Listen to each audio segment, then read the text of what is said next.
to be honest with everybody, I didn't even know where to start today, right?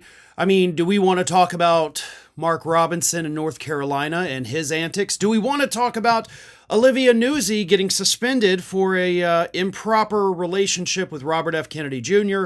Or do we want to talk about Matt Gaetz, who, of course, has now been embroiled in yet another scandal thanks to documents filed in court on Thursday evening? Basically, when it comes to right-wing sex scandals, when it rains, it pours. And that, of course, is what we are dealing with right now. So I could have talked about all three, but I think the Mark Robinson thing, obviously, that's going to be a big enough issue on its own. Robert F. Kennedy Jr., no surprises there, obviously. But Matt Gaetz, right? This is the one that, of course, is nearest and dearest to me because he is, of course, my congressman. So that's the one I decided to go with.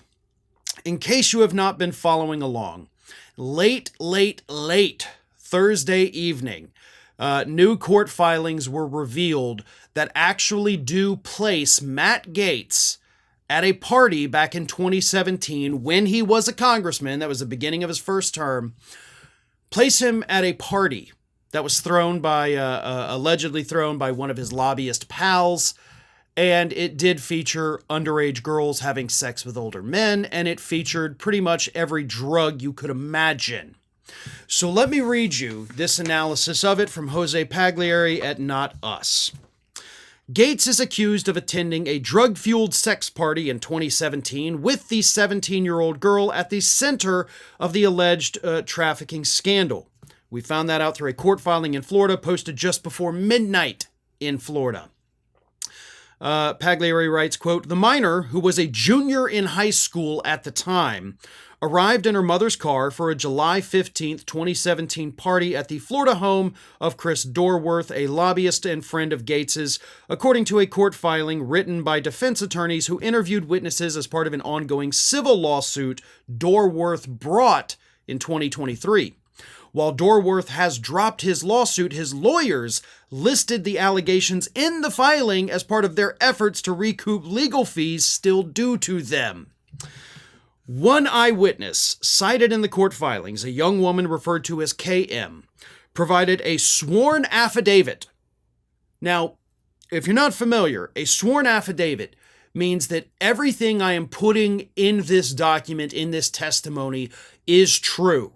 Under penalty of perjury. If I am lying, I get prosecuted and go to jail. So this woman, referred to as KM, provided the sworn affidavit that claimed that the teenage girl was naked, partygoers were there to engage in sexual activities, alcohol, other drugs that if I say them out loud, the video gets dinged by YouTube, so I'm not going to say those. The teenage girl was identified in the filings only as A, B. The defense lawyers filed testimonies from those three women who the attorneys say placed Gaetz at Dorworth's house that night under seal, pending a judge's approval to make the records public. This marks the first time that sworn testimony has been referenced in public court filings, alleging that the congressman attended one of the long-rumored parties tied to an alleged underage sex scandal.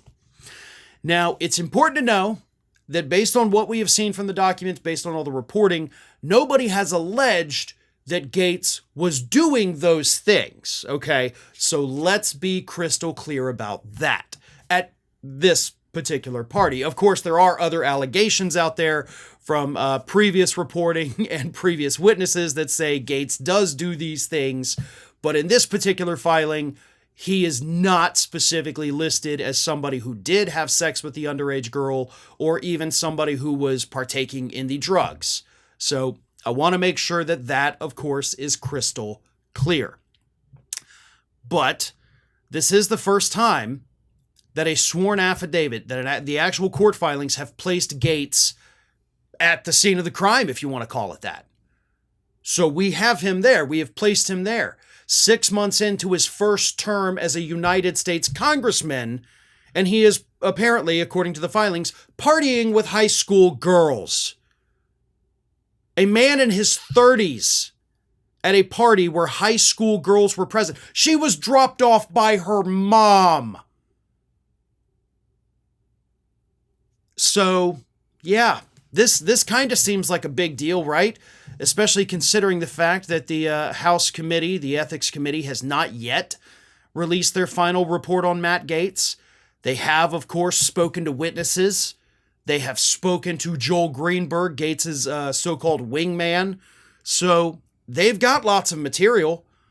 And I guarantee you that this information that, of course, is new to all of us is probably not new to those people putting together that report for the Ethics Committee. So the big question now, well, two big questions. One, when the hell are we going to get that report? Y'all going to drop it before the election so that the voters in my district here can make an informed choice? Or are you going to wait till after the election so Gaetz doesn't lose? And that brings me to the second question. Does it matter? Does it matter? I mean, really, a lot of people watching this, you're probably not in this district. So you may think, hell yeah, it matters. The voters aren't going to vote for that guy. They voted for him in 2022. Right? That was after the initial bombshell reports, right? The receipts from Venmo. Like, all of that information was publicly available, and the voters in this district still went to the polls that November and said, Matt Gaetz, here we go. I don't care, or I don't believe it. He just won his primary. I think it was like 70% to 30% against his Republican opponent. This district, I don't know if it's so much that they love Matt Gaetz, but they do love Republicans. Even though Gaetz has done absolutely nothing for this district, they seem to love him because he is a Republican. So this report, unfortunately, for the people to whom it should matter the most, doesn't matter at all. And that's what infuriates me so much about this. That is why this story is so disappointing to me. It's disappointing also, of course, because obviously the DOJ decided not to press charges against the guy. We're not going to file charges. We're not going to put him on trial. We're not going to do all these things that all the witnesses said we should do. The informants said we should do. The people cooperating said we should do it. We're just not going to do it. So here we are. Gaetz will win re-election this year. It doesn't even matter if the Ethics Committee puts out that report right now.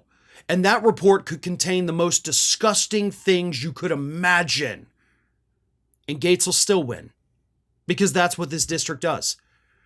I am sitting right now in a district that has not voted for a Democrat since the 1960 election, folks. I'm not saying this because, I want Gaetz to win or I don't think this is a big deal. I think it's a huge deal. The problem is the only people in this country that can make that decision are sitting in my district right now. And they're the ones who don't care. So it doesn't matter if every other district, every other human in this country thinks this is a big deal and is disqualifying. The people in this tiny little red district here, they're not going to care about it. And they're going to send this cretin back to Congress again this year.